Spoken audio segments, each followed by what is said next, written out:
Hello and welcome. Whether you're settling in at the end of a long day or taking a quiet moment to rest, this gentle journey invites you to drift back through time. Make yourself comfortable. Let your shoulders loosen. Let the breath settle softly in your chest. Together, we'll wander into a world far removed from our own Victorian London at the height of the 19th century. Not the glittering halls of the wealthy, nor the bustling avenues filled with carriages, but the hidden, fog-shrouded corners where everyday people struggled, survived, and dreamed. This is You Wouldn't Last a Day in Victorian London's slums, a calm and reflective exploration of life in the narrow alleys and crowded tenements of the past. Take a slow breath in. As you exhale, imagine the distant chime of a clock tower cutting through the cool evening air.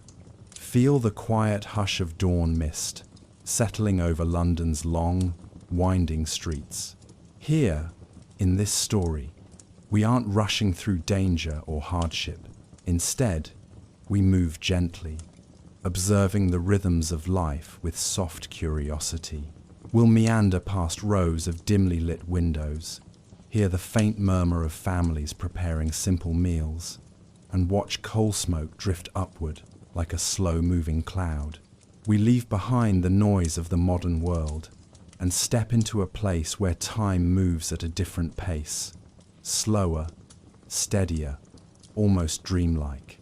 Picture yourself standing at the edge of a narrow lane in the heart of the city. The air carries the scent of rain on cobblestones and the distant warmth of bread baking somewhere unseen. Lantern light flickers softly through the fog, casting long, gentle shadows across brick walls worn by decades of weather. You may be lying in bed or resting in a quiet room now, but a part of you can almost hear the soft clatter of footsteps echoing from far within the maze of streets. Allow the day's worries to fade like the final notes of a passing carriage as we begin this peaceful exploration. In the chapters ahead, we'll uncover what life was truly like in these forgotten quarters, how families shared cramped rooms, how workers navigated long days in factories or workshops, and how the city's constant hum shaped the everyday experience. We'll listen to the quiet conversations exchanged on stairwells, feel the rhythm of laundry lines swaying overhead, and gently follow the stories of children playing beneath the glow of street lamps. We'll observe how hope, community, and resilience lived side by side with hardship. Through it all, we'll move slowly and thoughtfully, letting each scene unfold like a soft watercolor painting of the past. Now that you're comfortable and relaxed, let's step into this calm voyage through Victorian London's hidden streets. Our first chapter begins with the city itself, its foggy mornings, bustling markets, and the humble neighborhoods where so many lived and worked. Settle in, breathe deeply, and let the gentle textures and sounds of the 19th century guide you. And if you enjoy this peaceful journey through history, don't forget to like, share, and subscribe so you can join many more stories just like this. A world of squalor and suffering, dark, fetid, and dangerous. Such were the slums of Victorian London. In 19th century Britain's wealthiest city, tens of thousands lived in abject poverty within crumbling, overcrowded neighborhoods. Families packed into poorly built tenements or snatched a few hours of restless sleep in filthy doss houses, cheap lodging houses, while open sewers trickled down the streets, overflowing with human waste. Disease was rife and infant mortality shockingly high, making these slums veritable death traps for their inhabitants. It is a stark and jarring contrast. Despite London's status as the heart of a global empire, roughly 35% of its residents lived in poverty by the end of the 19th century.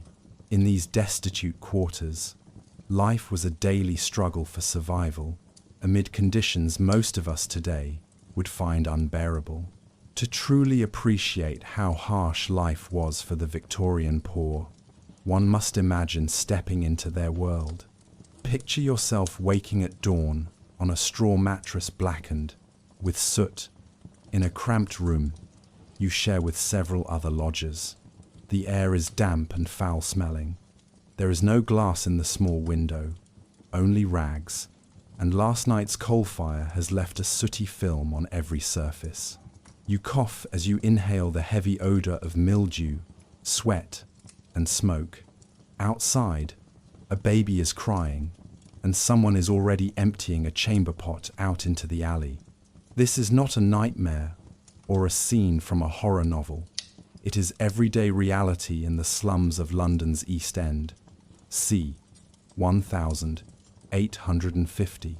Victorian social commentators would later call these conditions a national disgrace, given the immense wealth elsewhere in the city. But for the men, women, and children who lived and often died here, it was simply home.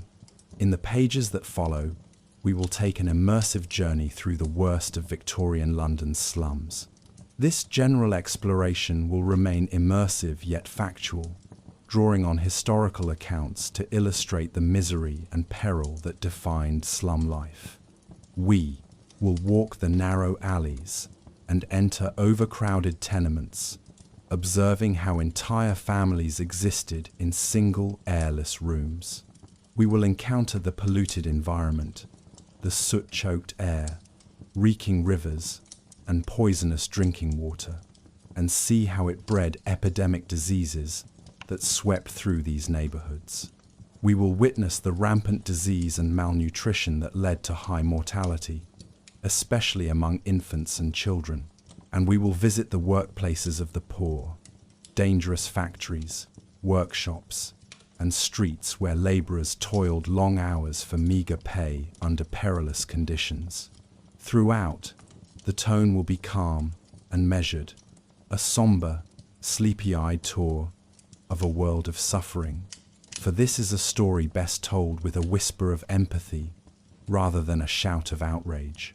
By the end of our journey, it should be clear why you wouldn't last a day in Victorian London's slums. The physical hardships alone, hunger, filth, illness, injury, would strain anyone's endurance. But beyond that, the psychological burden of despair, the indifference of the wider society, and the sheer grind of survival in such an environment would break even the hardiest modern soul.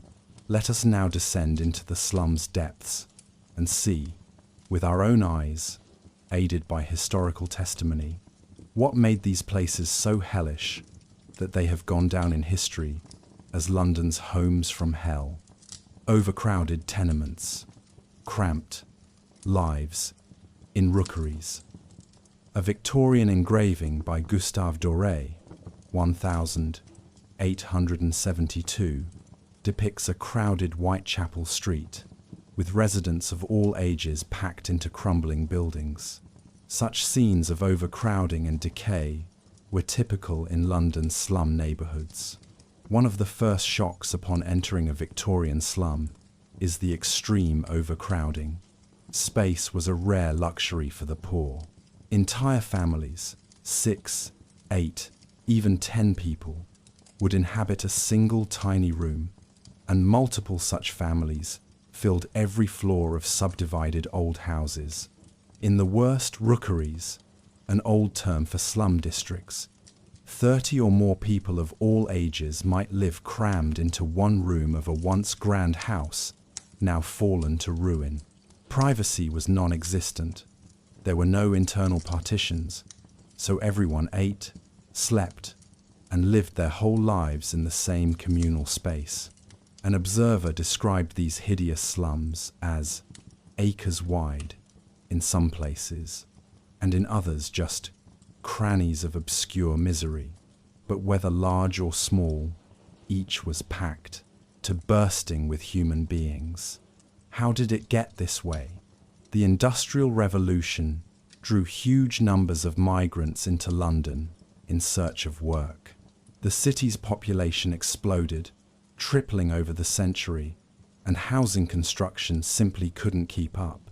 Housing shortage drove rents sky high, so the poor had no choice but to crowd together.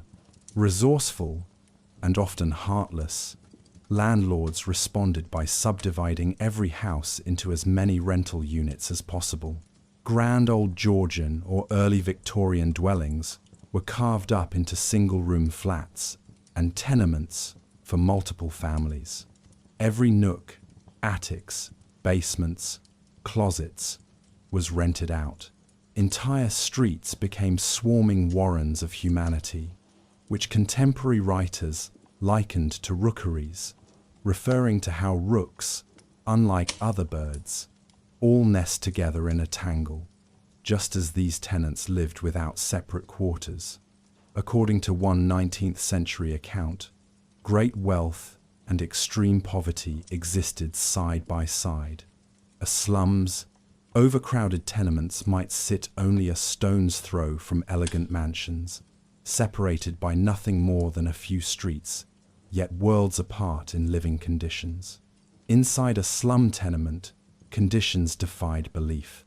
Many houses were old and dilapidated. Some predated the 1666 Great Fire of London, while others had been thrown up hastily afterward with cheap materials. Floors sagged, walls, only a half-brick thick, offered little support or insulation. There were often just 2 rooms per house, one upstairs, one down, or narrow units built back to back with no windows or through ventilation at all. One journalist in the 1852, George Godwin, described a slum court where the basement of nearly every house was filled with fetid refuse, accumulated over years. In some rooms, the floors were in holes, the stairs broken down, and the plastering had fallen. He reported conditions so derelict that it seemed scarcely possible that human beings could live there. In one house, the roof had even caved in after a drunk woman tried to escape her abusive husband by climbing across the tiles. Yet people did live in these ruins because they had nowhere else to go. Every inch of space was utilized. Often, a family renting a single room would take in lodgers, subletting space on the floor or a corner of the bed to strangers in order to afford the rent. These lodgers might pay a few pence a night, 2 to 4 pence, for the privilege of sleeping on the floor or sharing a bed with others. Crowding became so intense that sleeping shifts were common. In some lodgings, known as hot bedding, one person would sleep in a bed by day while another worked. Then they'd swap, keeping the bed constantly occupied and warm, hence the term. Children squeezed together on piles of rags or straw mats. Personal belongings were scant. A whole family's possessions might fit in a small box.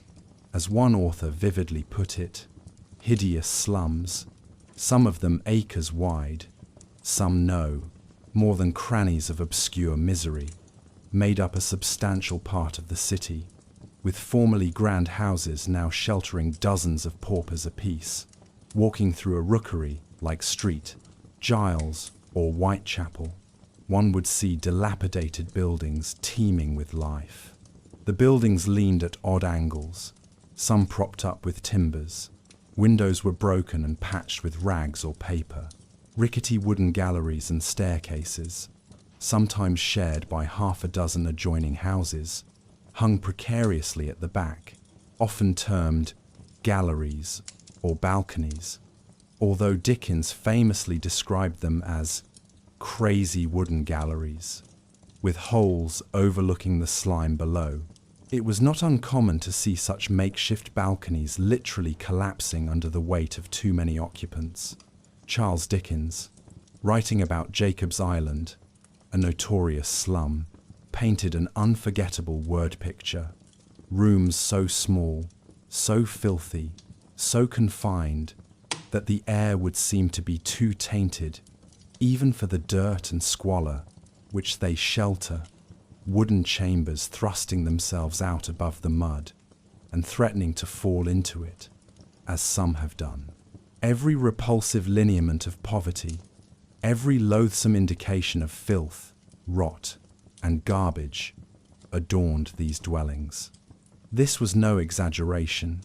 Dickens was describing very literally the sights and smells of these overpacked hovels. Because of overcrowding, sanitation and cleanliness were impossible. We will delve deeper into sanitation soon. With so many bodies in such tight quarters, washing oneself or one's clothes was a rare luxury. Lice, fleas, and bedbugs thrived in the bedding. A contemporary noted that in such conditions it was impossible to keep either bodies or dwellings clean. There was simply no room to store clean water or fresh clothing, and no ventilation to dry anything. People slept in their day-worn garments, which never got a proper wash. The stink of unwashed humanity, smoke, and decay permeated every room. Those who could spent as much time as possible outdoors or at work, just to escape the claustrophobia and foul air of their homes. It's important to note that slums came in many forms across London.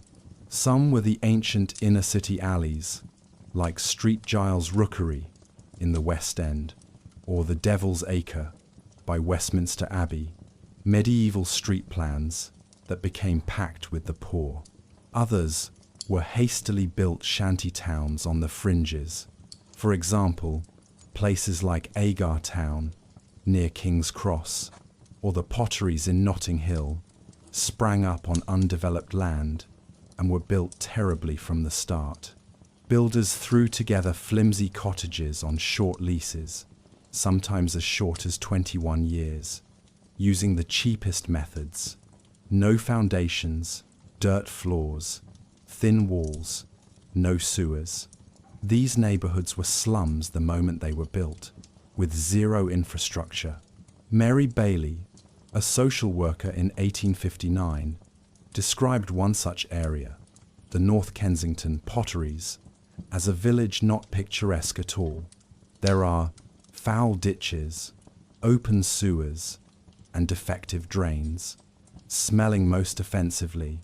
Not a drop of clean water can be obtained. All is charged to saturation with putrescent matter. Wells had been dug, she noted, but they too turned black and fetid from seepage of organic filth.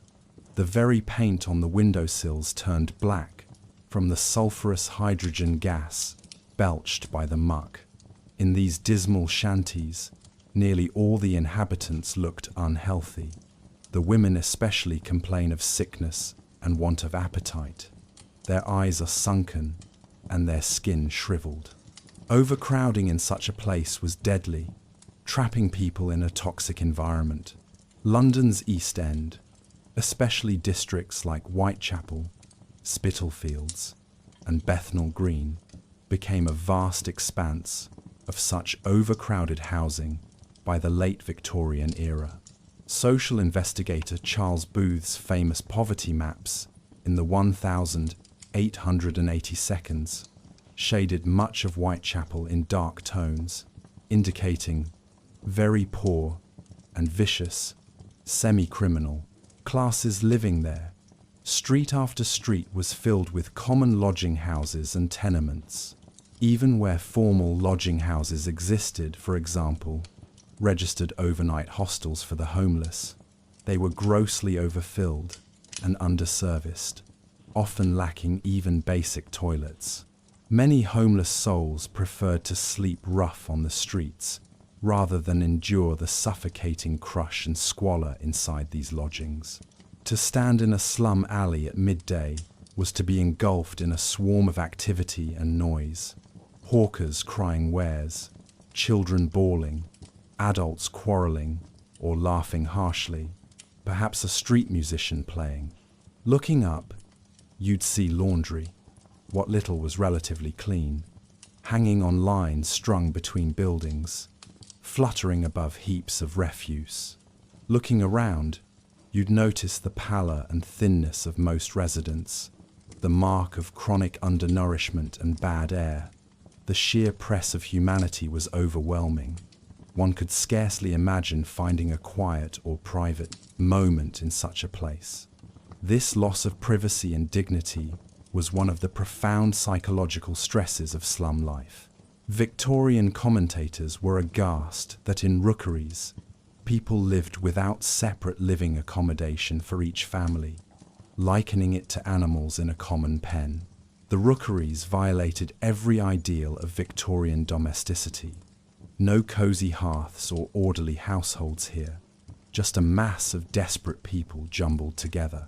For the modern observer, it is hard to fathom the extent of the crowding and the resilience or desperation of those who endured it.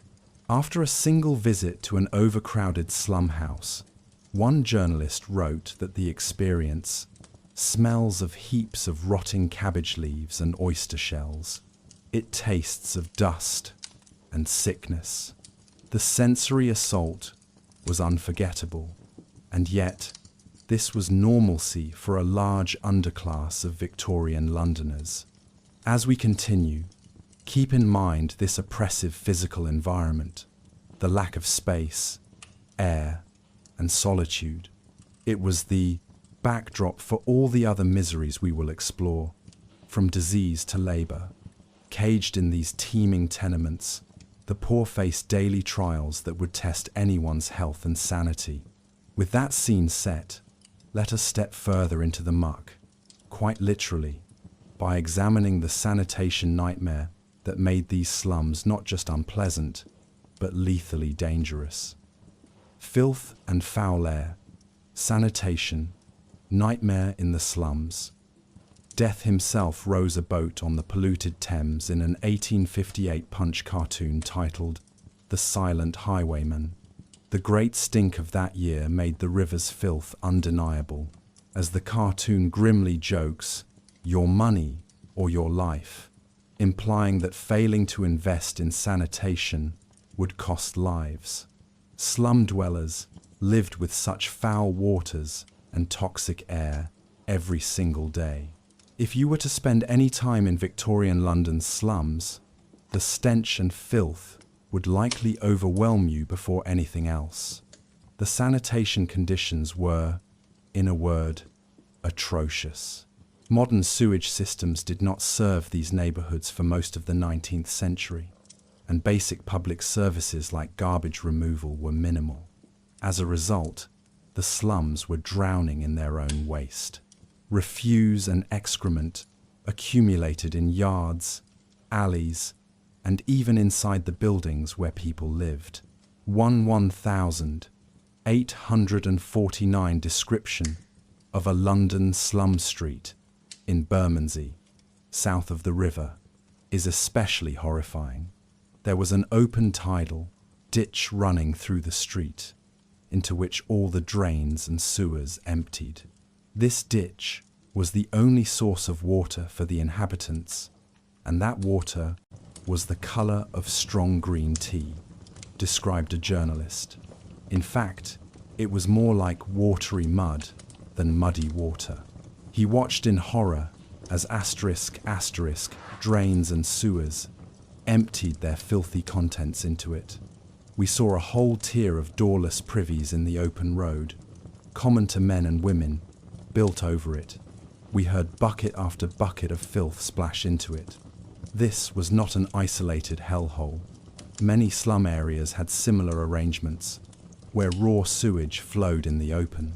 Little wonder that the air literally had the smell of a graveyard, as Henry Mayhew wrote of these sites. Decay was everywhere, and one breathed in death with every gulp of air. In the crowded courts and alleys, toilets were a luxury most did not have.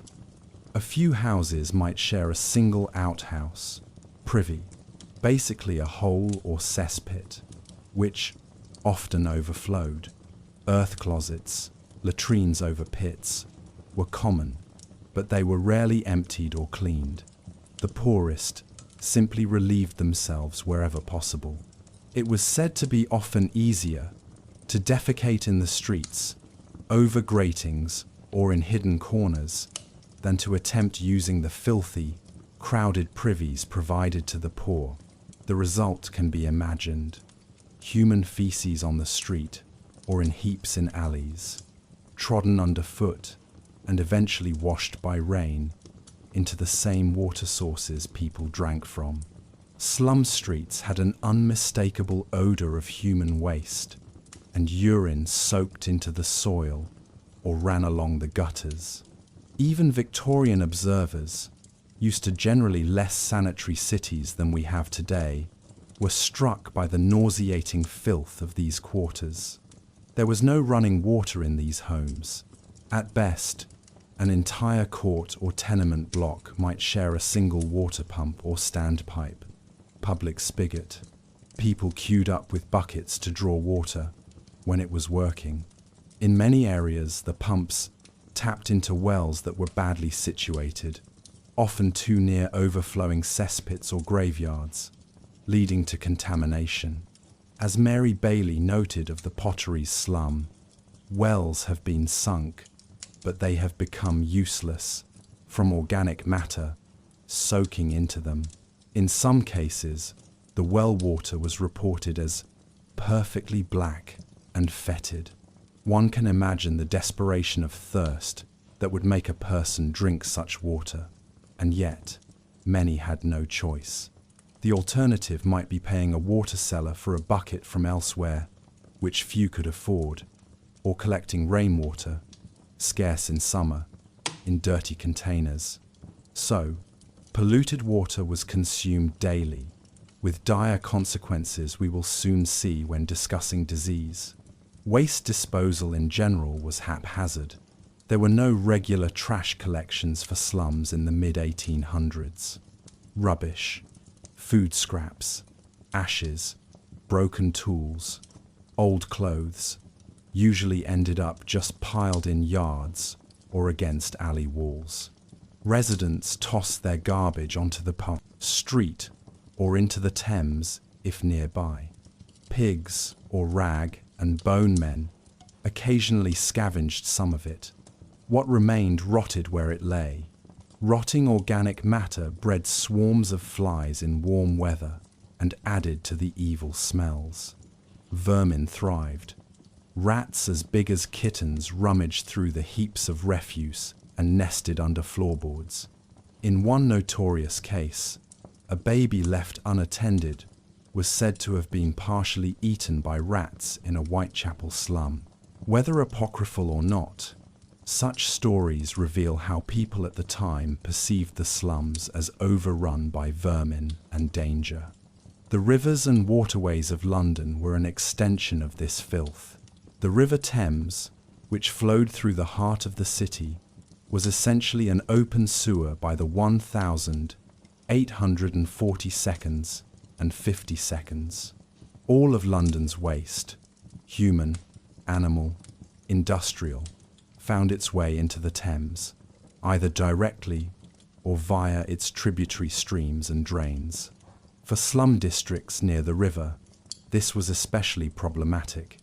Jacob's Island in Bermondsey, for instance, was crisscrossed by tidal ditches linked to the Thames. The Morning Chronicle in 1849 labelled Jacob's Island the very capital of cholera and the Venice of drains, underlining that the area's waterways were nothing but fetid channels of sewage. The water gleamed with oily scum and industrial chemicals. Mayhew described the ditches there as clogged with rotting weeds, animal carcasses, and floating offal. Sometimes the water was as red as blood due to runoff from nearby tanneries and gut processing factories. Not only did this filth breed disease again, more on that soon, it also created an omnipresent horror for the senses. Imagine the hot summer of 1858, the infamous Great Stink, when a heat wave made the Thames stench so unbearable that Parliament had to suspend its sessions. That same foul miasma was what the poor lived beside every day, in cooler times as well. The Great Stink merely forced the rich and powerful to smell what the slum dwellers could never escape. It finally spurred action. New sewers, engineered by Joseph Bazalgette, were begun in 1859. But those grand projects took years to complete.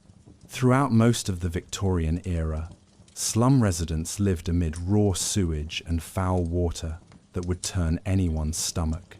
Sanitary reformers of the day knew that these conditions were lethal. The Public Health Act of 1848 and later efforts aimed to improve urban sanitation, but progress was slow and uneven, especially in private slums that landlords were reluctant to upgrade. By 1865, some improvements like new sewers and some street paving had been made in parts of London, yet many pockets of filth remained. Even toward the end of the century, when slum clearance acts were in effect, thousands of tenements still lacked proper drains or water. Outbreaks of infectious disease like cholera, typhoid, and dysentery repeatedly trace back to contaminated water or extreme filth in these districts. We should also talk about the air quality in the slums. It was not just water and soil that were polluted. Victorian London's air was notoriously sooty and smoky from coal fires. The poor, when they could afford fuel at all, burned cheap coal or even damp combustible trash, producing acrid smoke indoors. Factories and steam engines in the city belched coal smoke as well. The result was frequent London fogs, which were really smog, a mix of natural fog and thick smoke. By the 1832, such fogs had already become deadly. One account from December 1837 notes that during a heavy fog, accidents were rampant. People walked into the path of carts they couldn't see, and a man was run over in Chelsea due to near-zero visibility. Later in the century, during an 1873 cattle show, a smog was so bad that prize livestock at an indoor market collapsed and died from inhaling the polluted air. In the slums, where ventilation in homes was poor, tiny windows, many people breathing in one room, smoke often just hung in the air. Imagine a one-room apartment where a coal stove is burning without a proper chimney. The walls turn black with soot, and everyone's lungs do too. Slum dwellers often suffered chronic respiratory troubles, constant coughs, bronchitis, and what was called fog fever. Children in these districts grew up with pale skin and weak lungs. The pea souper fogs of London, so named for their greenish, soupy thickness, would seep indoors and mix with the rank indoor smoke, making it hard to breathe. The eyes stung and throats burned, yet people carried on, working or huddling around their feeble fires. Sunlight rarely penetrated the narrow alleys even on a clear day, and during foggy spells it was as dark as twilight at noon. This gloom added to the oppressive atmosphere of the slums, literally and figuratively, a cloud hanging over the people. Adding to the noxious mix were industrial pollutants specific to certain neighborhoods. In the East End, for example, chemical works, bone-boiling factories, tanneries, and soap makers emitted foul odors and dangerous fumes. One particularly awful trade was the gutting of animals for sausage casings and the boiling of bones to make char or glue, often done right next to residential courts. The stench from these could sicken even those accustomed to bad smells. phosphorus fumes from match factories, more on those workplaces later, caused a garish glow in the dark sometimes, and certainly contributed to the bad air and worker illness. For a person from today's world of sanitation and hygiene, stepping into this environment would be utterly appalling. You would likely retch from the smell alone after a short while. You would worry, rightly so, that every surface carried disease and every breath might infect you. In the slums, that worry was not abstract. It was proven reality. The link between filth and disease was gradually discovered during the Victorian era. But even before germ theory was fully accepted, people could see that those who lived in cleaner, better drained parts of the city did not suffer the plagues that ravaged the slums. The poor themselves often knew their environment was making them sick, but they lacked the means to change it. One can imagine the hopelessness of trying to keep a baby clean and healthy when the only water you have is drawn from a ditch that also serves as the sewer. A mother might wipe her child's face with a rag dampened from that very water, not out of ignorance, but out of desperation. There was nothing else. The great stink of 1858 that we mentioned earlier serves as a grim milestone. During that hot summer, the Thames reeked so badly of sewage that it effectively shut down normal city business. It was a public health and public relations crisis for the government. The result was a crash program to construct new sewers and embank the river. By the early 1872s, much of London finally had intercepting sewers to carry waste far downstream. This dramatically improved the overall sanitation of the metropolis and eventually ended the cholera epidemics that had repeatedly struck. However, slum interiors and small courts often still relied on old cesspits and had no indoor plumbing, even after these civic improvements.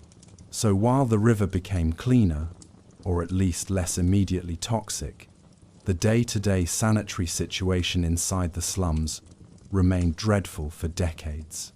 It was not until the very late 19th and early 20th century that many of the worst slums were cleared or rebuilt, with improved housing, and even then, many people simply moved to other impoverished quarters.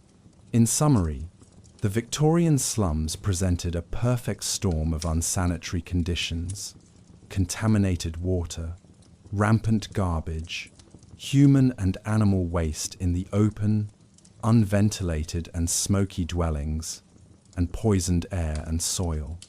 This environment was the breeding ground, quite literally, for the diseases and high mortality we will discuss next. It assaulted every sense and every health safeguard. Living in such filth day after day would wear down even a strong constitution. A modern visitor, unaccustomed to any of it, might fall ill within days, if not hours. It is little wonder that epidemics flourished here, and that life expectancy in these areas was shockingly low. With the picture of dirt and pollution in mind, let us turn to the grim roll call of diseases and death in the slums, the tragic consequence of the conditions we have just described. Disease and death, all around. If the overcrowding and filth didn't kill you directly in Victorian London's slums, the diseases almost certainly would. These neighbourhoods were notorious hotbeds of infectious illness. Epidemics swept through with horrifying regularity, and even in quieter times, endemic sickness stalked nearly every family. The high density of people, combined with poor sanitation, created a perfect breeding ground for microbes, though the Victorians only gradually understood the microbial aspect. The result was sky-high mortality, especially among the very young. It was said in mid-19th century England that 1 in every 4 children born in the slums died before reaching their first birthday. Try to absorb that. A quarter of all infants never made it to year one. In some particularly bad districts, infant mortality was even higher. Childhood, in general, was fraught with peril. Diseases like measles, whooping cough, diphtheria, and scarlet fever cut down many before they reached adolescence. And for adults, killers like tuberculosis, the dreaded consumption, typhus, and cholera were constant threats. Perhaps the most infamous disease associated with Victorian slums is cholera. This waterborne illness struck London in major outbreaks in 1832, 1849, 1854, and 1866. Each time, the slums suffered the worst casualties. Cholera causes severe diarrhea and dehydration, often killing in a matter of days or even hours. At the time, no one knew exactly what caused it. Many thought the foul miasma, bad air, was to blame, while others, like Dr. John Snow, suspected contaminated water. Regardless of theory, they could all see its pattern. Places with filthy water and open sewage were hardest hit. In the 1849 outbreak, Jacob's Island in Bermondsey was so hard hit, it earned that moniker, capital of cholera. The scene there was like something from hell. Entire families dead or dying in those stinking, waterlogged hovels. Henry Mayhew, reporting from Bermondsey at that time, could barely stand what he saw and smelled. He wrote of the air having the stench of death itself, and indeed cholera victims often described a sweet, sickly smell preceding outbreaks, likely the odor of decaying organic waste and diarrheal evacuations that hung in the air. Cholera is dramatic and terrifying, but many other diseases were even more relentless in claiming slum dwellers' lives. Tuberculosis, TB, was the great white plague of the 19th century, and it thrived in the slums. TB is a slow killer, attacking the lungs and sometimes other organs, leading to coughing, often with blood, fever, wasting, and eventually death over months or years. Crowded, damp, unventilated living quarters are ideal for TB transmission. Practically every slum family had someone, a child, a parent, coughing up blood at some point, the telltale sign of consumption. Dickens frequently gave his poorer characters a tubercular sheen. Think of little Joe in Bleak House, coughing his life away on a street corner. In real life, TB was responsible for a large fraction of all deaths among the urban poor. For instance, in one account of a Spitalfields alley, visited by American writer Jack London in 1902 just after the Victorian era, he found a young boy lay dying of consumption in a tiny room amid absolute squalor. The scene would have been common decades earlier too. Without effective treatment, there were none until antibiotics in the 20th century. TB slowly and quietly drained the life from slum populations, often in their teens or 20s. Typhus and typhoid were also rampant. Typhus, spread by lice, was nicknamed Gale fever or ship fever, but hit slums as well, because lice infestations were ubiquitous in the unwashed clothing and bedding. Typhus outbreaks often accompanied times of famine or extreme privation. The weakened, lice-bitten people succumbed in large numbers with high fevers and delirium. Typhoid, fever, a different disease, spread through contaminated food and water by the Salmonella bacteria, was a constant low-level killer. Typhoid causes prolonged fever and often fatal complications. It likely claimed many lives in the slums, where sewage seeped into drinking water. The The fever nests in London were frequently investigated by doctors and officials. They'd find entire tenements where multiple households were down with typhoid or typhus. In many death certificates of the era for poor Londoners, you'll find causes like fever, diarrhea, or simply exhaustion, which often masked these diseases. Smallpox periodically made devastating incursions too, before vaccination became more widespread. The poor were less likely to be vaccinated in the early 19th century, so when smallpox hit, it found plenty of victims. It killed many infants and left survivors scarred. Hospitals and charity vaccinators did make progress by mid-century, but outbreaks still occurred and swept through crowded quarters where one infected person could pass it to dozens. Then, there were the diseases of malnutrition and neglect, rickets from vitamin D deficiency in sun-starved indoor living children, scurvy from lack of fresh fruits, vegetables. Though less common in London than on ships, some very poor did get it, and constant gastric troubles from spoiled or scant food. Many slum children simply wasted away, their growth stunted. One doctor in the East End noted that by the late 1800s, poor East End boys were on average several inches shorter than boys from better-off parts of London, due to chronic underfeeding and illness in childhood. The infant mortality deserves special emphasis. A rate of 1 inch 4 dying in the first year was an average. In certain slums, it could be 1 inch 3. Why so high? A combination of factors. Mothers weakened by their own poor health, unable to nurse adequately, contaminated water used to mix infant formula, or gruels introducing deadly diarrhea diseases to babies. Overcrowding leading to rapid spread of measles or whooping cough in babies. Poor hygiene causing tetanus or infection in the umbilical stump, etc. Additionally, a practice called baby farming, where desperate working mothers left infants with minders for a fee, sometimes led to neglect and higher death rates, though that's a sad subject of its own. It was not uncommon for multiple siblings in a family to die in succession. A slum mother might give birth to, say, 7 children and see only 2 survive to age 5. Grief was a common companion in these homes, though it was often borne stoically because it was so common. The neighbourhood could almost be measured by its tiny coffins.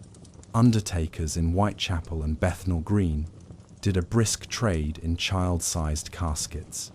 The phrase angel child entered Victorian lexicon, the idea that a child who died in innocence became a cherub in heaven, perhaps as a bittersweet comfort to those who lost so many young ones. What was the life expectancy in such conditions? Estimates vary, but they are grim. In the 1,840 seconds, a well-known statistician, Edwin Chadwick, reported that in Liverpool, a similarly poor industrial city, the average age of death for labourers was just 15 years, compared to 35 or more for the gentry. London's figures were somewhat better than Liverpool's, but still shockingly low for the slum dwellers.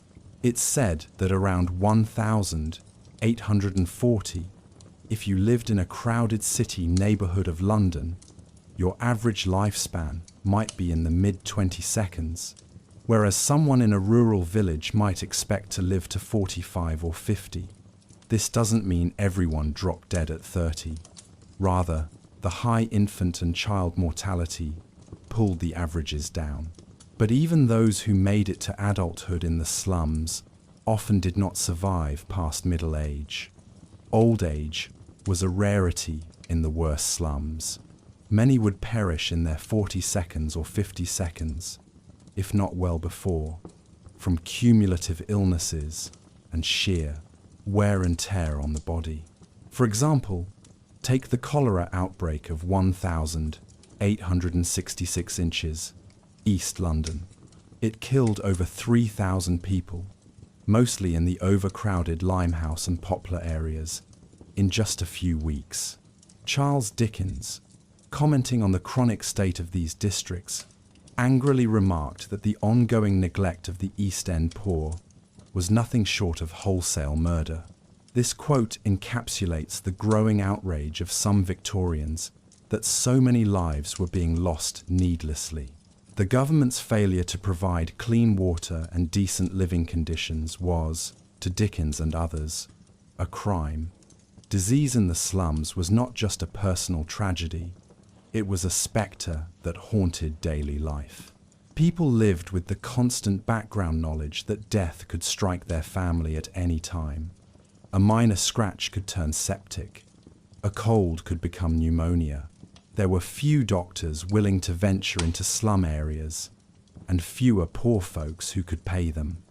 Hospitals were overloaded and often refused. The infectious or the dying workhouse infirmaries took some of the destitute sick, but those were dreaded as well. Many sick individuals simply suffered at home in their crowded room, cared for, as best as possible, by relatives or neighbours who had little to offer beyond a cup of tea, or perhaps a homemade herbal tonic. Consider what it would be like to be gravely ill with fever in a single-room home that you share with two families. No quiet, no fresh air, others coughing and cooking and talking around you. Rest and isolation, key for recovery and preventing spread, were impossible. Thus, illnesses spread like wildfire. One first-hand account, by a clergyman, describes visiting a family where the father lay dying of typhus on a straw pallet. Delirious, while in the same small room, the mother tried to tend to a sick toddler and also keep her other 3 children fed. Such scenes were likely everyday occurrences, and when one person died, say, of cholera or typhoid, their corpse might remain in the dwelling for a day or more because the family had nowhere else to put it until the undertaker arrived. Neighbours would carry on with a dead body next door, a constant reminder of their own fragile hold on life. Another deadly condition was the prevalence of starvation and general destitution contributing to death. There are recorded cases where the cause of death was essentially hunger. In 1850, an inquest was held for a 8-year-old man found dead in Marylebone. His body was little more than a skeleton, the coroner noted. His wife was with him, described as the very personification of want, holding their infant, who was a skeleton infant. They had simply wasted away for lack of food and resources. Such extreme cases made the newspapers and shocked the public, but milder forms of slow starvation were likely common: malnutrition, making people more susceptible to any disease that came around. Even the times that were supposed to be joyful, like childbirth, were fraught with mortal risk in the slums.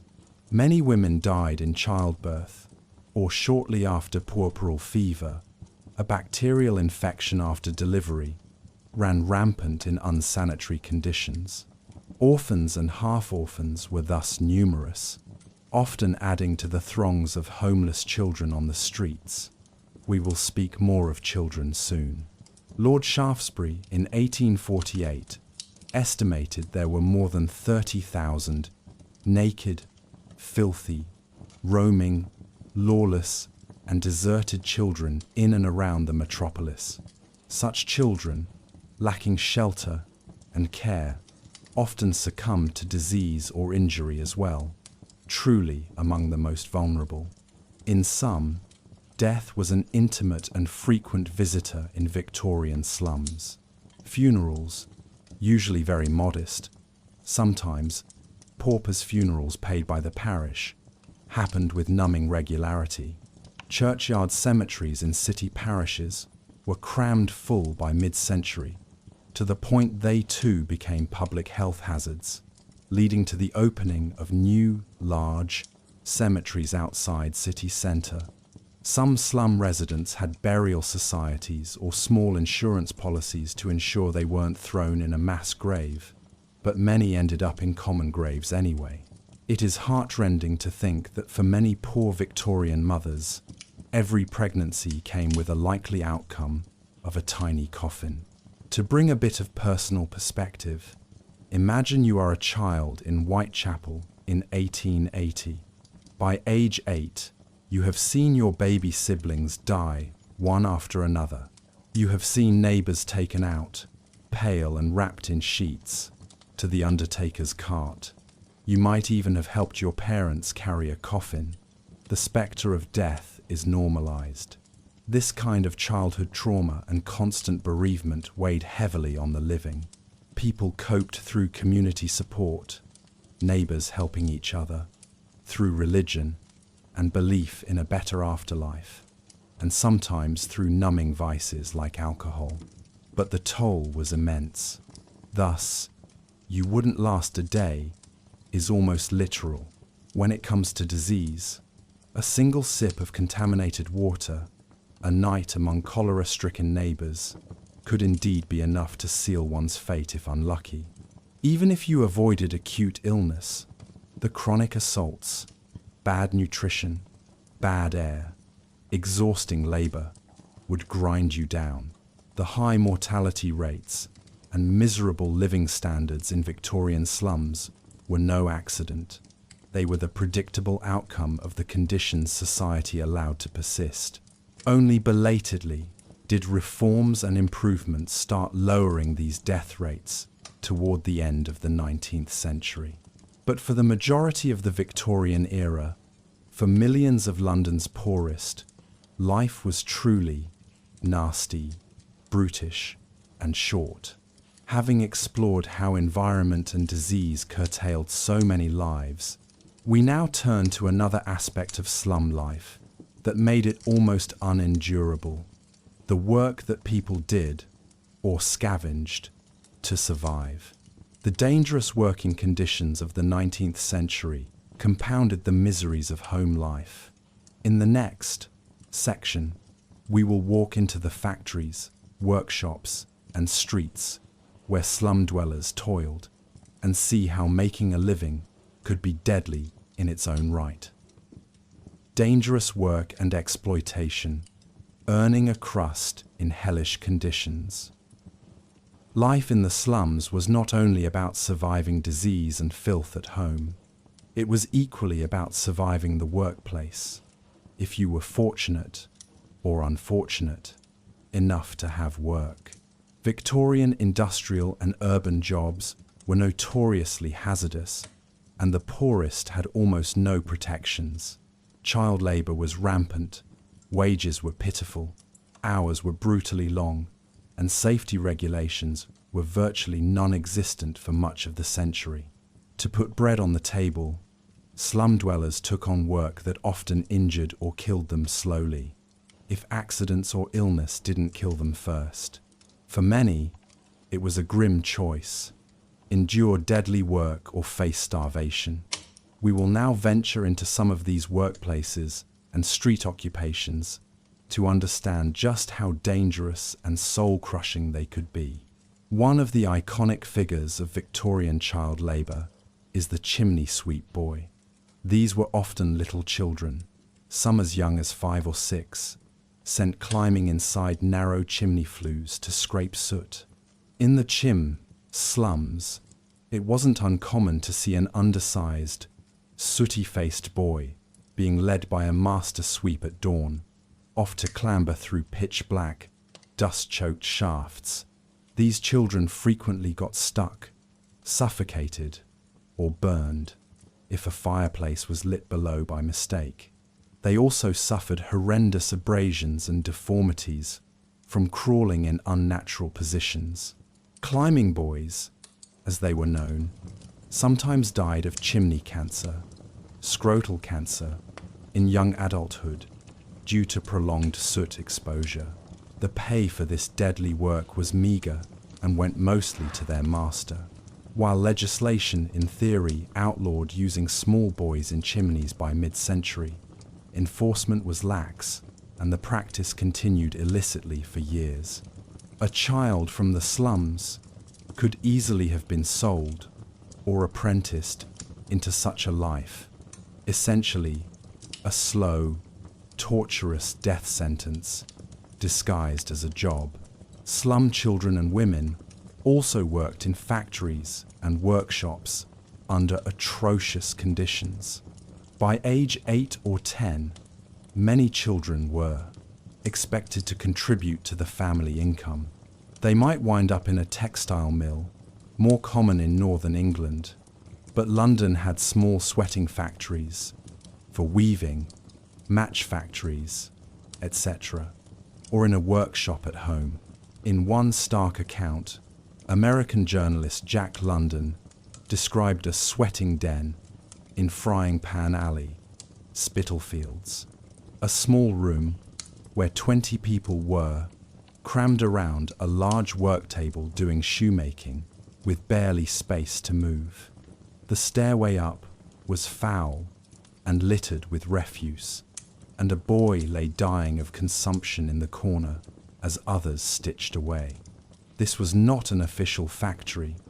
It was how many trades operated by subcontracting piecework to people who worked in these cramped, dirty home workshops.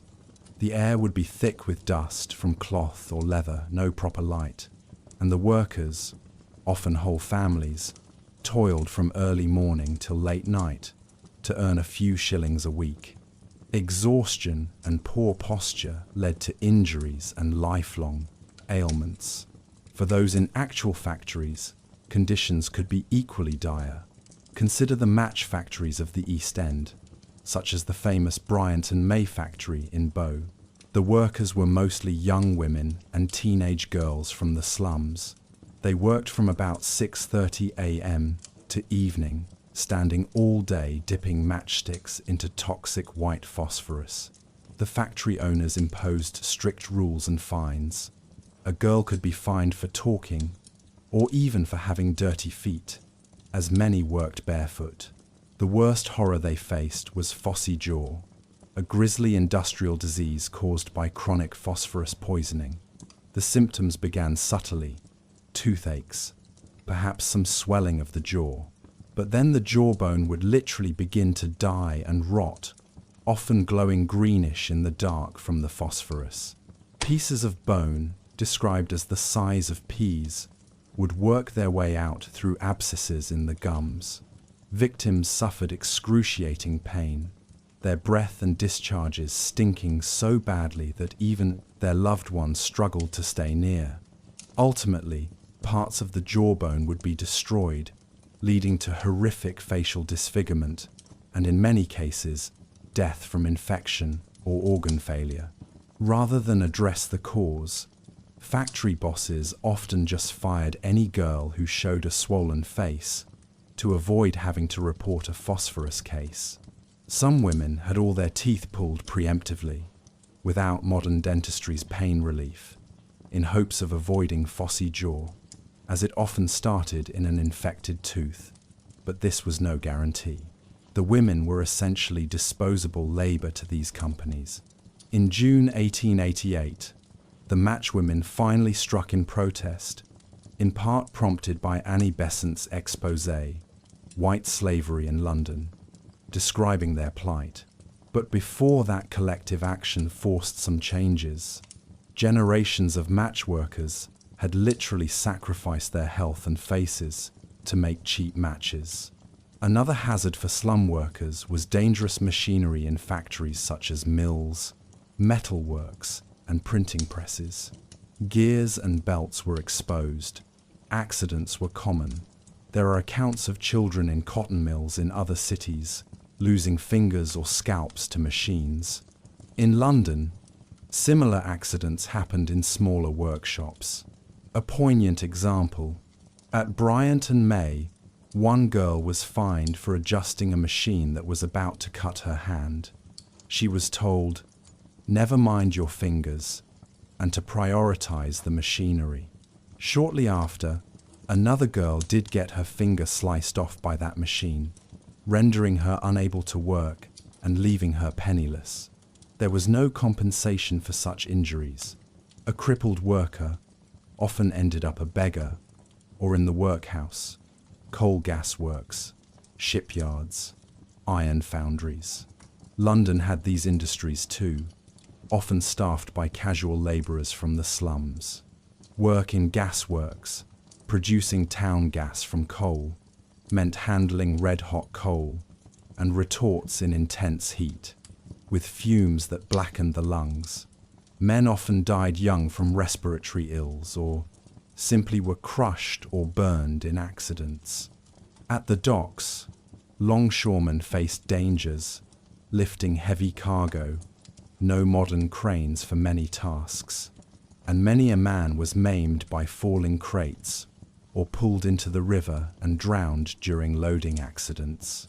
Even those without regular jobs scraped by in ways that jeopardized their health. There was a whole class of slum residents who survived as scavengers and street sellers. Think of the mudlarks, often children, who waded in the foul mud of the Thames at low tide, looking for bits of coal, metal, or cloth to sell. They might step on broken glass or sharp metal, suffer infections from cuts in that bacteria-laden mud, or even drown with the unpredictable tides. Dustmen and rag pickers rifled through garbage heaps, breathing in noxious dust and exposing themselves to disease, but providing the service of recycling in an era before formal garbage collection. Many women became sewage hunters, literally combing through raw sewage in the sewers for dropped coins or jewelry, work that is as horrifying as it sounds. Prostitution was another fate for many slum girls and women, and that came with its own dangers. Violence from clients, disease. Syphilis was rampant and essentially incurable then, often leading to insanity and death, and the constant risk of arrest or abuse by police. It was noted that girls as young as 12 or 13 inches, the worst areas, might be drawn into selling themselves to survive. Not only did this expose them to physical harm, but it also meant social condemnation and often an early grave from untreated venereal disease. For those with absolutely no work, the last resort was the workhouse, essentially a prison-like institution for the destitute. While not a job per se, going to the workhouse meant being subjected to harsh discipline and forced labor, like picking oakum, teasing apart old ropes for hours, or breaking stones. Families were separated. The regime was purposefully harsh to deter all but the desperate. Many slum dwellers feared the workhouse more than death. They would literally rather starve or risk deadly jobs than enter those walls. This fear kept a steady supply of labor, willing to accept starvation wages in sweatshops or dangerous day labor in the streets. To get a sense of wages, a strong dock laborer, if lucky to be chosen for a day's work, might earn 3 or 4 shillings for back-breaking unloading of a ship, but he might not get picked the next day at all. A seamstress sewing shirts at home could earn perhaps a penny per shirt, completing only a few in a day, barely making a shilling or 2 a week. Untenable, leading many to prostitution on the side. That one 6-year-old match girl mentioned earlier earned 4 shillings a week, out of which she paid for a corner in a room, leaving so little for food that she could afford to eat only bread for every meal. Malnutrition was thus built into the economic structure. With only bread to eat and tea to drink, these workers' bodies became weak, inviting illness and making their labor even more dangerous. The long hours also exacted a toll. 12 to 16-hour workdays were not uncommon for the poor. Child street sellers and errand boys might be out from dawn until midnight trying to earn a few pence. snatching sleep under archways or on the floor when they could. Exhaustion made accidents more likely. People would nod off at machines or stumble on dark streets. One can easily imagine a modern person's body simply giving out under such a regimen after a short while. For a visceral idea of hazard, consider the life of a costermonger, a street vendor, in the slums. These men and women hauled carts of fruits, vegetables, or fried fish through the streets. On one hand, they were their own bosses, but on the other, they worked outdoors in all weather, often barefoot and in ragged clothes. Many of them suffered from untreated injuries like cuts on feet getting infected, or developed rheumatism and colds from exposure, and fights over pitches, selling spots, could lead to violence. Police often harassed them, adding to stress. So even an innocuous-sounding job like selling food on the street was a tough, risky grind. Then there were niche, brutal jobs. Tanners, working with hazardous chemicals, getting acid burns on their skin. Gravediggers in crowded churchyards, dealing with decaying corpses, risking infections. And the so-called night soil men, who went out at night to shovel up human excrement from cesspits to cart it away. An awful but needed job, and one that certainly was injurious to health via the stench and germs. In these ways, the working life of a slum resident was often just as dangerous as their home life, if not more. A day at work could mean an industrial accident, poisoning, or a slow accumulation of harm that shortened one's lifespan. For children, starting work early often meant their growth was stunted and their education, if any, cut off, trapping them in low-paying, brutal jobs for life. It was truly a vicious cycle.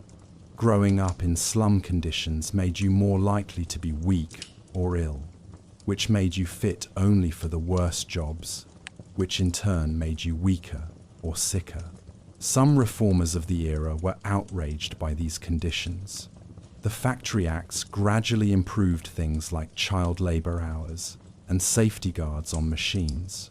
But early on, they applied mostly to textile factories and mines, not all the informal industries and small workshops where many London poor worked. It took tragedies and strikes to force change. For example, the Match Girls' strike of 1888 forced Bryant and May to stop using white phosphorus eventually. However, for most of the Victorian period, slum dwellers worked in a state of near servitude. Now, imagine yourself, a modern person, dropping into this scenario. Suppose you manage to avoid cholera and you tolerate the horrid living conditions for a day. Now you go to work. Could you handle shoveling dung for 10 hours? Or climbing a chimney at age 8? Or standing in a matchmaking room with toxic fumes eating at your jaw? It's doubtful. We have workplace safety laws, labor rights, and health standards today that would make such conditions illegal and unthinkable.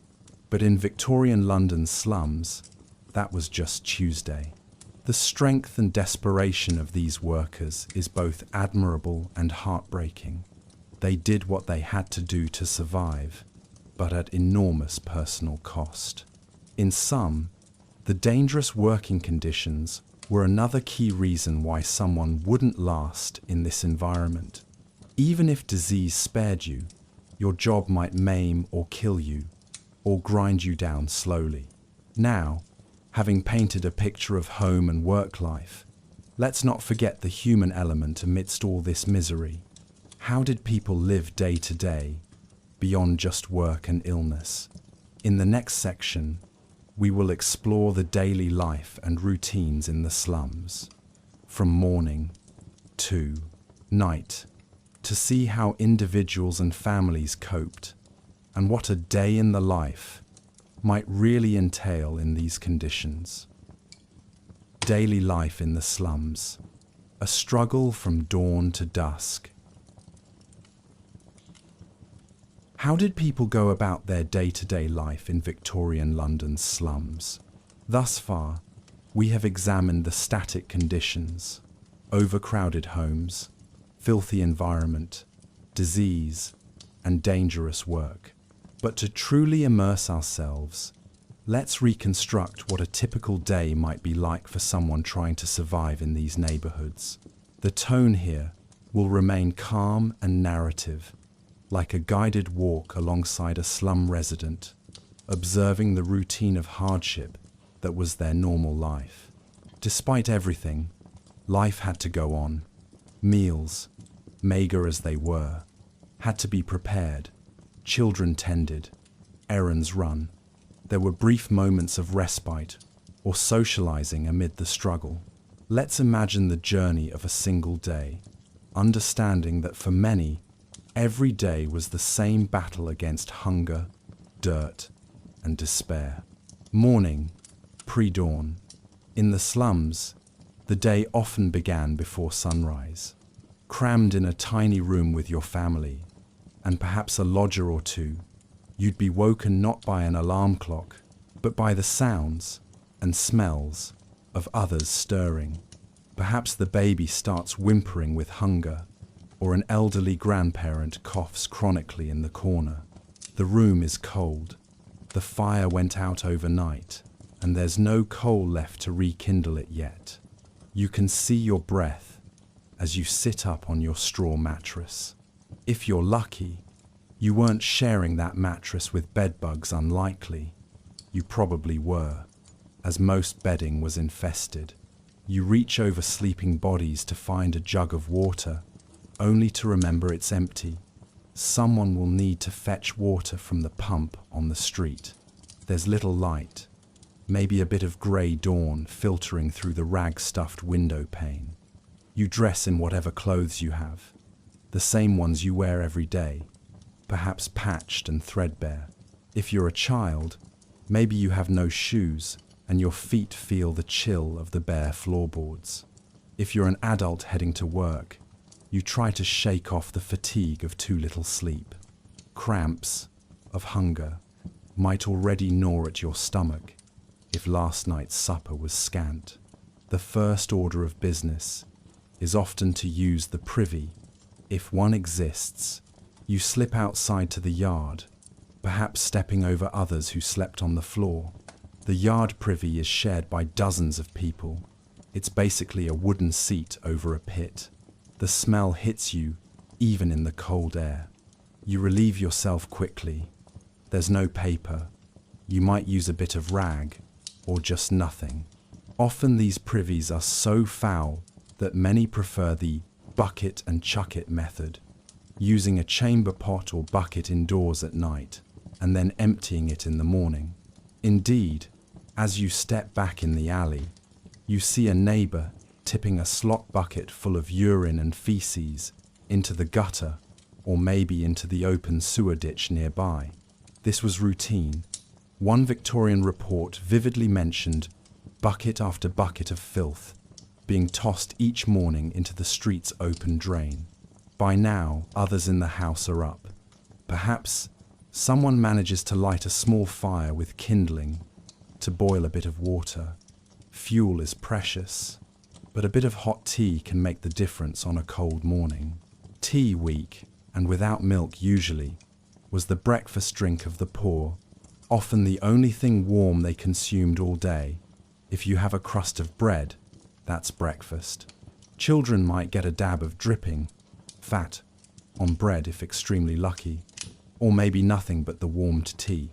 There's no hearty porridge or eggs. Those cost money. A penny loaf of bread split among several mouths doesn't go far, but it must do. Mothers looked into their children's faces and tried not to panic at how pale and thin they looked. Malnutrition was normal, but maternal love still worried. Off to work or school. As the light grows, those who have employment depart. A father might head to a construction site, a mother to a factory, or to clean someone's house uptown. Some slum women did char work, cleaning, for middle-class households. Children, if of a certain age, may head to a ragged school, a charity school, for a couple of hours of basic learning. But many did not attend regularly because the family needed their help to earn money. Some younger kids might be turned out to the streets to beg or fetch things. Lord Ashley's observation of thousands of filthy, roaming, lawless street children hints at what you'd see once you hit the streets. Swarms of children in tatters, playing, begging, stealing, working. If you're a boy of 10, you might grab your broom and go to a busy intersection to work as a crossing sweeper, clearing horse manure off the road to help gentlemen and ladies cross, hoping for a coin in return. If you're a girl of 12, maybe you're hawking watercress or matches. If you're a younger child not yet employed, you likely spend the day in the alley, watched half-heartedly by a neighbor while your parents work, or simply fending for yourself. Midday, by noon, the courts and alleys of the slum are alive and loud. Those who have a few pennies might buy something to eat from street vendors, perhaps a scoop of pea soup or a piece of pudding from a costermonger's barrow. But many go hungry or subsist on what they can scrounge. At home, there's likely no stocked pantry. You buy food day to day as you can afford it. A common meal might be bread with a bit of butter, for those not totally destitute, or boiled potatoes and salt. Meat was a rarity. Maybe on a rare Sunday, a family might get a scrap of bacon or a ham bone to flavor a stew. A very poor staple was bread and tea diet, basically carbohydrates and caffeine, nutritionally deficient, but briefly filling. Children might get a treat of sheep's trotters, boiled sheep feet, sold cheap on the street, or a baked potato from a vendor's cart. Imagine the nutritive content: very low protein, almost no fresh vitamins. For water, since direct pump water is suspect, many prefer to drink weak tea or beer. Beer was safer than water, as the boiling and brewing killed germs, and small beer was very low alcohol.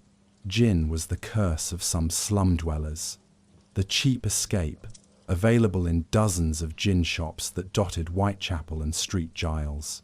Some, in hopelessness, would be found gin-soaked by afternoon, which of course only worsened their poverty and health.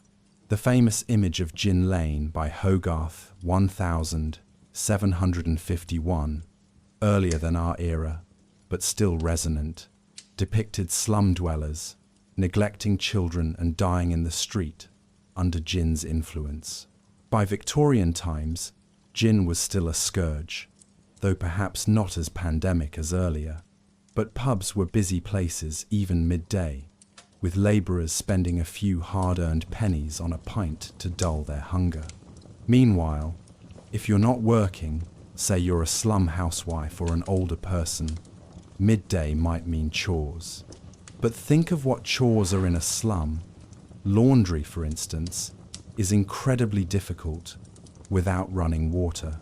You might have to fetch water, heat it in a kettle if you have fuel, and scrub clothes by hand on a board, then hang them in a narrow yard where soot and dust will likely dirty them again. Soap costs money. Many used ash lye or just hot water. Thus, truly clean laundry was rare.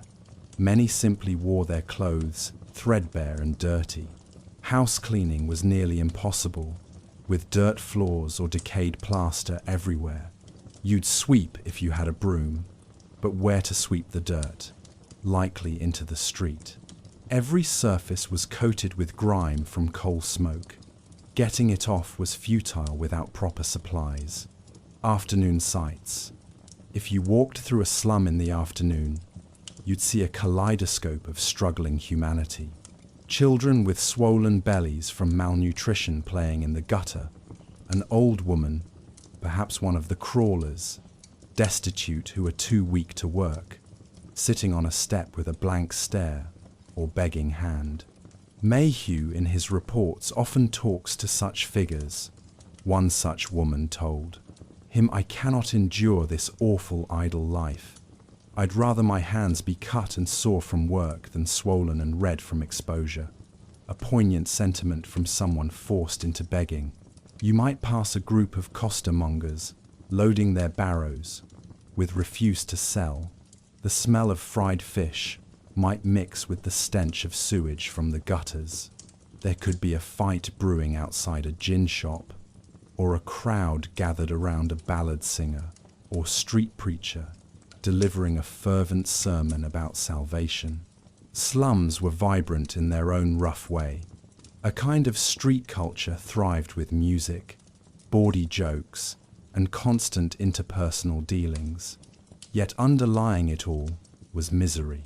A visitor, if you, as a time traveler, were walking there, would feel uneasy, maybe threatened, but also heartbroken, seeing toddlers with no shoes, wading through muck, or a consumptive young man, cheeks flushed with fever, trying to sell bootlaces for a penny. Evening, as work shifts ended, factories often closed by 6 or 7 p.m. for those on day shift. Labourers trudged home. The family reconvened in the cramped room. If any money was earned that day, perhaps someone stopped at a stall to buy a bit of food, maybe a loaf, a herring, or some bruised vegetables sold cheap at the day's end. Mothers would try to make a semblance of a meal.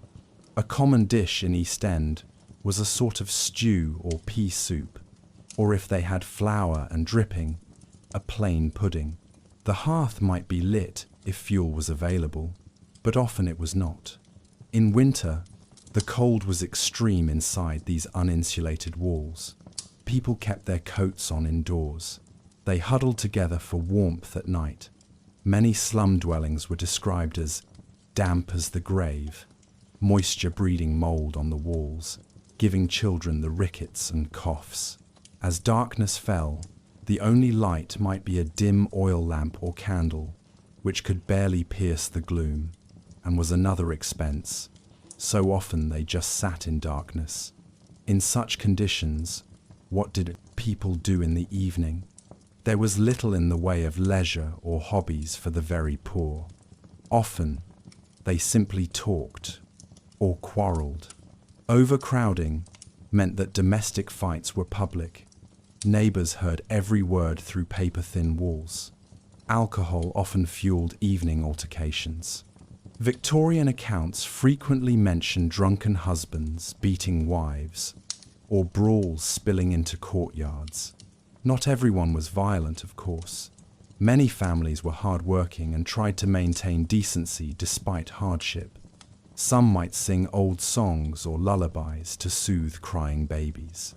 In some lodging houses, someone might produce a fiddle or harmonica and play a tune, and others would join in a tired chorus. This might be the only entertainment available, each other's company and stories. For children, bedtime had no fixed hour. They often just fell asleep wherever they could when exhaustion took over. Imagine a little girl dozing off on a pile of rags in the corner, while her mother mends, clothes by weak candlelight, and her father, returned from a day of hauling goods, sits silently, too worn out to move. Perhaps the mother is also caring for a sick relative in the same room, sponging their forehead or giving sips of water. Many slum households doubled as sick rooms and nurseries and dormitories all at once. Night. As the night deepens, the slum doesn't necessarily grow quiet. Yes, many residents, fatigued beyond measure, sleep soundly, even on hard boards. But the streets might be lively with those who work or wander at night. Prostitutes begin their business under gaslight on street corners. Thieves and pickpockets prowl, sometimes bringing stolen goods back to slum hideouts. In lodging houses, new customers might check in for the night. The doss house culture. Here was a specific nighttime economy. Doss houses charged a few pence for a spot to sleep. There were the infamous four-penny coffins, a nickname for cheap wooden boxes used as beds, literally coffin-shaped, where for 4 pence one could lie down for the night. Other places offered the two-penny hang. For tuppence, a person could sleep sitting up, leaning over a taut rope. Yes, bizarre as it sounds, they would literally nod off, draped over a rope. Come morning, the rope was untied and the sleepers would tumble awake. Time to go. These were the options for those who had no permanent home or who wanted to avoid the streets. By the 1892, London had about 1,000 doss houses accommodating the homeless poor. Conditions in these were filthy and crowded, but still, they provided some shelter. The scene inside a midnight doss house might involve a dozen men sharing a cramped room, snoring or groaning in sleep, the air foul with sweat and tobacco smoke. Perhaps 1 or 2 coughing fits break the silence, consumptives trying to sleep. If you, a modern person, stepped in, you'd likely stagger back from the smell and sight. It would appear more like a beer, dungeon, or morgue than a lodging. In your own slum room, if you have one, night could be a vulnerable time. Crime was a reality. There were rookeries where criminals abounded, thieves, pickpockets, prostitutes, pimps. Police were reluctant to enter some slums early on. They were nearly no-go zones at night. So robberies or assaults within slum communities weren't rare. A weak neighbor might have their few possessions stolen by a desperate one. Women feared sexual assault in dark alleys. Parents might huddle children close, not just for warmth, but for protection. And of course, night brought no relief from illness. If a loved one was gravely ill, the family would keep vigil. Others in the same room had to try to rest, while someone might be moaning in fever a few feet away. The mental toll of this was heavy. Many described the slums as places of constant stress. One could never fully relax or feel secure. Nevertheless, there were moments of humanity shining through. Neighbors often helped each other. If a woman went into labor at midnight, other local women, even if they had nothing, would come to assist as makeshift midwives. If a family lost their wage earner, perhaps a collection would be taken to help them a bit, or at least the women would help wash the body and prepare a funeral, however pauperized. The poor helped the poor because no one else would. These small acts of solidarity were the threads holding the fabric of slum society together. It wasn't all despair. People laughed, fell in love, had friendships. They celebrated a royal wedding or a military victory by hanging out bunting. Even in slums, patriotism and festivity occasionally took hold. Children still played games, crude, perhaps dangerous, but they found ways to find joy. Rolling a hoop, playing tag in the alleys, dolling up a rag to be a doll. Life persisted. As you, our modern observer, lay down at the end of this imagined day, perhaps on that same straw mattress, you would likely be utterly exhausted, cold, and aching. The smells of the day, soot, sewage, sweat, cling to your clothes and hair. There is no bath to wash them off. Bathing was a rarity. People sometimes went to public bathhouses if they could afford a few pence, but often they just remained dirty. You might hear rats scuttling in the dark or feel a bite of a flea. Perhaps you finally drift into a fitful sleep, only to be jolted awake by a scream outside or the wail of a sick child nearby. The prospect of doing it all again tomorrow would weigh on you like a stone. This relentless repetition, with little hope of change, was one of the cruelest aspects of slum life. Many did not know if they would have enough to eat the next day, or if they'd still have a roof if rent went unpaid. Eviction was swift, and scenes of evicted families with their few possessions piled in the street were common. For most, the idea of escaping the slums was a distant dream. A few might emigrate or join the army. Some children might be scooped up by charities like Dr. Barnardo's Homes for Destitute Kids. Barnardo started his work in the late 1860s and famously put up photographs of before and after children to raise funds. But the majority would live and die within these same streets, caught in a cycle of poverty. This immersive daily narrative underscores why an outsider wouldn't last. It's not just one thing, it's everything. Every hour that wears you down. The morning starts in filth and hunger. The day is toil and worry.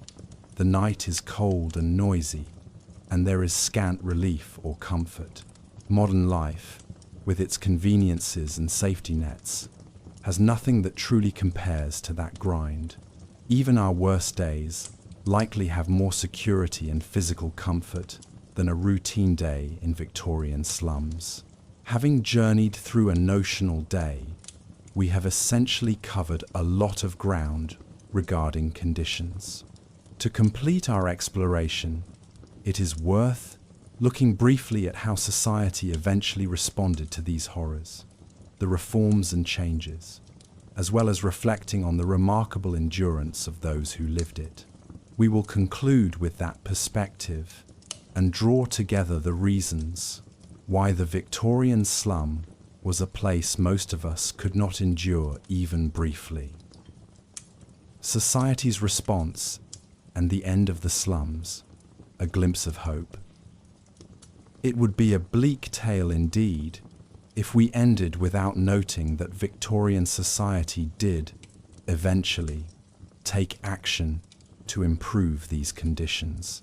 As the 19th century progressed, more people became aware of the slums' horrors through journalism, photographs, and personal accounts.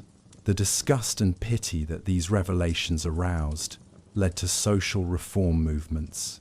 While our focus is on the slum conditions themselves, and we have seen how dire they were, it's fitting to mention how that story evolved towards a better future, if only to honor the efforts that saved countless lives in later generations.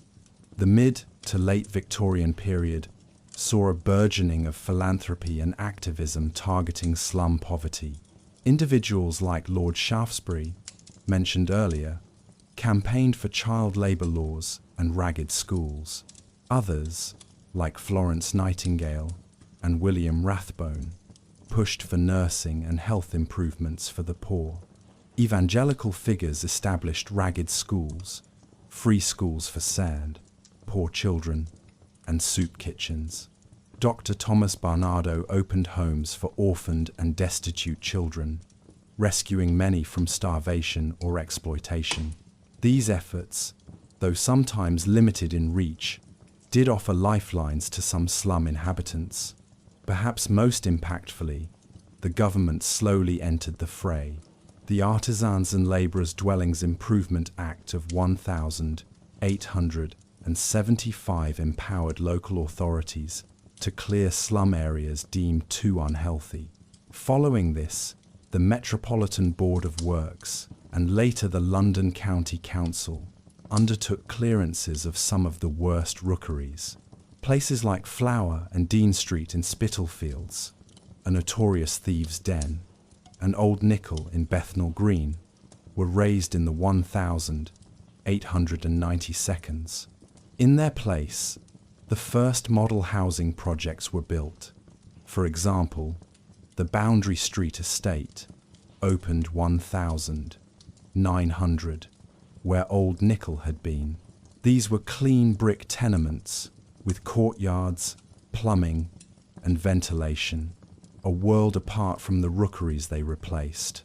However, the process of slum clearance was double-edged. Early clearance often just displaced the poor without providing alternatives, actually worsening overcrowding in nearby slums as evictees packed in there. Only later did the policy shift toward building new housing for the displaced. It's telling that even when the authorities recognized the need for public health reasons, if nothing else, as epidemics don't stay confined to the slums, the execution of reform was halting and sometimes cruel in its own way. For many slum dwellers in the 1,880 seconds, for instance, being evicted for a clearance could mean homelessness if they couldn't afford the new rents of replacement housing. Attitudes were also a barrier. Victorian society was torn between compassion and moral judgment toward the poor. Some held that the poor were responsible for their plight, that they were lazy or drunkards. We see this in period commentary. People would say, "The poor are improvident, they waste money on drink and gambling," or even that poverty was God's ordained station for some. A famous verse from an 1,848 hymn went, "The rich man in his castle, the poor man at his gate, God made them high and lowly and ordered their estate." This attitude of fatalistic or divine justification for inequality was common.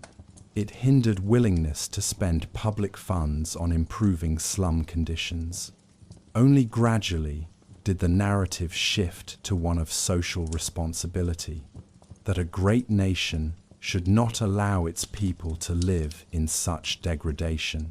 By the late 19th century, sensational journalism and investigators forced the public to confront reality. Works like Henry Mayhew's London Labour and The London Poor, 1851, and later Jack London's People of the Abyss, 1903, reflecting on 1892's conditions, painted vivid pictures. The phrase "outcast London" was used by Andrew Mearns in an 1883 pamphlet, The Bitter Cry of Outcast London, which shocked readers with its blunt descriptions of slum life, calling it a vast moral and physical pestilence in the heart of the empire. Such accounts finally stirred action. The late Victorians also saw the rise of settlement houses. Middle-class volunteers, often idealistic university graduates, or superfluous, unmarried women of means, moved into slum areas to live among the poor and help, educate, and uplift them. Toynbee Hall in Whitechapel, founded 1884, is a famous example. It provided education and social activities for locals. While these didn't fix material poverty directly, they signaled a new engagement and understanding. Public health measures also steadily improved. After the Great Stink and the cholera epidemics, London's water and sewage systems were overhauled by the 1872. This eliminated cholera and reduced typhoid significantly. Medical officers of health were appointed in each district to monitor and push for sanitary compliance.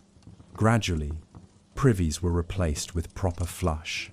Toilets, though in slums, this really took off in the early 20th century. Streets were slowly paved and lit with gas lamps, improving safety and cleanliness a bit. The notorious London fogs remained until the 20th century, only abated by the Clean Air Act of 1956. But at least the understanding grew that smoke was a problem. From a housing perspective, the early 20th century saw the first real wave of public housing. By then, Queen Victoria had died, and it was the Edwardian era. but it was the culmination of late Victorian concern.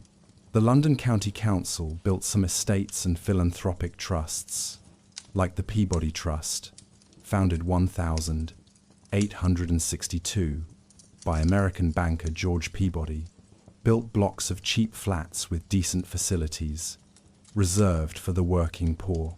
Those Peabody buildings, some of which still stand, had things like courtyards, shared laundries, and every unit with ventilation, revolutionary for former slum dwellers.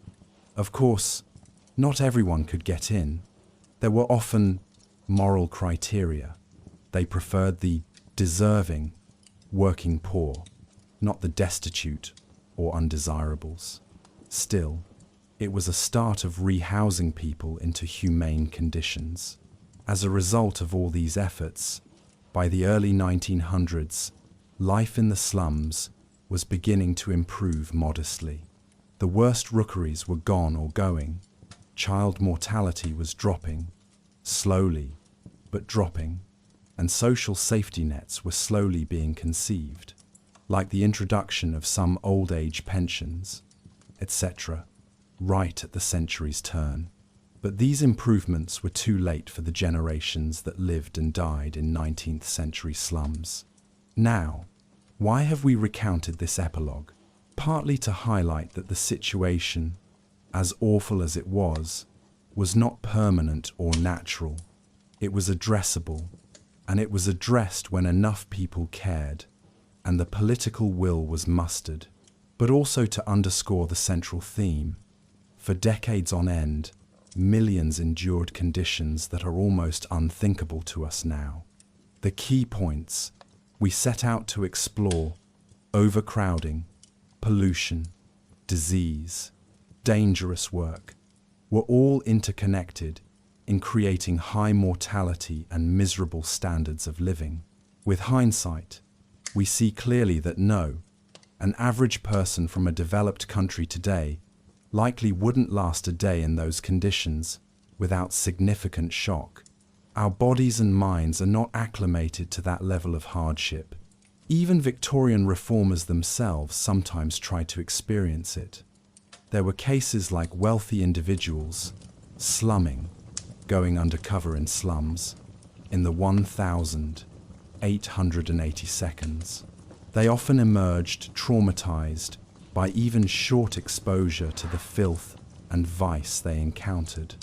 Their reports further convinced society that something had to be done. In closing this odyssey through Victorian London's slums, we should reflect with empathy and perhaps a shudder at what it took to survive in that world. Every statistic, like a 25% infant mortality rate or an average age of 26 inches, a city neighborhood, stands for countless personal tragedies and daily sufferings.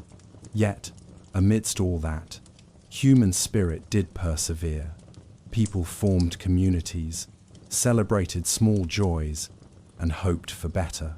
Some who had grown up in slums lived to see better days in old age, and surely marveled at the changes. You, the modern reader, after walking these metaphorical streets, can probably feel why you might not last a day. Not because you lack strength of character, but because the conditions were truly beyond what any person should have to endure. It took a combination of extreme factors to create such a hellish environment, and fortunately, it also took a concerted human effort to eventually dismantle it. The Victorian slums stand as a sobering reminder of how people can suffer in the shadows of progress. If this journey has been immersive enough, you might almost smell the faint whiff of that graveyard odor, or hear the distant cries of a street seller. And as we end our story, you can finally step back into the comfort of the present, likely with a newfound appreciation for modern sanitation, healthcare, and labor laws. In the end, the people of Victorian London slums did last day after day through superhuman resilience, though at great cost. They had no other choice. But you or I, transplanted into their world, without that inured toughness and communal coping mechanisms, would indeed be lucky to last even a single day. May their ordeal be remembered, not only as a historical curiosity, but as a lesson in compassion and the importance of social progress. Conclusion. Lessons from the abyss. Victorian London's slums were a nadir of urban living conditions, an abyss, as some contemporaries called it. We have explored in calm, somber detail the components of that abyss, the overcrowded tenements where families suffocated together, the industrial pollution and sanitary neglect that fouled air and water, the rampant diseases that snuffed out young and old with terrifying frequency, and the dangerous working conditions that often maimed those who struggled to earn a meager living. Each of these alone would make life hard. Combined, they made it hellish. It is little wonder that Victorian observers like Charles Dickens and Henry Mayhew documented these conditions with outrage and sorrow. Dickens, after witnessing slums like the Devil's Acre, declared no district in London more filthy and disgusting than those parts hidden in the Abbey's shadow. He and others rang the alarm, effectively telling comfortable society that people were living and dying in conditions that amounted to social murder. It took time, but those warnings eventually spurred action, as we noted above. From our modern standpoint, the tale of Victorian slums teaches us gratitude for the advances that have made such misery rare in many parts of the world, and also vigilance, for poverty and squalor still exist in new forms and new places. As one looks back on these slums, one cannot help but feel deep respect for those who endured them, the mothers who bore dozen children knowing many would die, yet continued on, the fathers who went without meals so their kids might eat, the children who found ways to play amid muck and danger. Their stories, even if not individually recorded, underpin all the factual accounts we have cited. In preparing this script, we remained calm and factual, aiming for a soft, lullaby-like narration, even as we spoke of horrors. Perhaps this gentle tone can help the stark facts settle in our minds without overwhelming us, much as one might tell a sad tale in a soothing voice. It is a way of paying respect, not sensationalizing the suffering, but bearing witness to it quietly. And now, as the sleeping story draws to an end, we can let the images fade. The narrow alley, the flicker of a gas lamp through fog, the distant sound of a baby's cry or a market woman's call, the heavy air laden with smoke.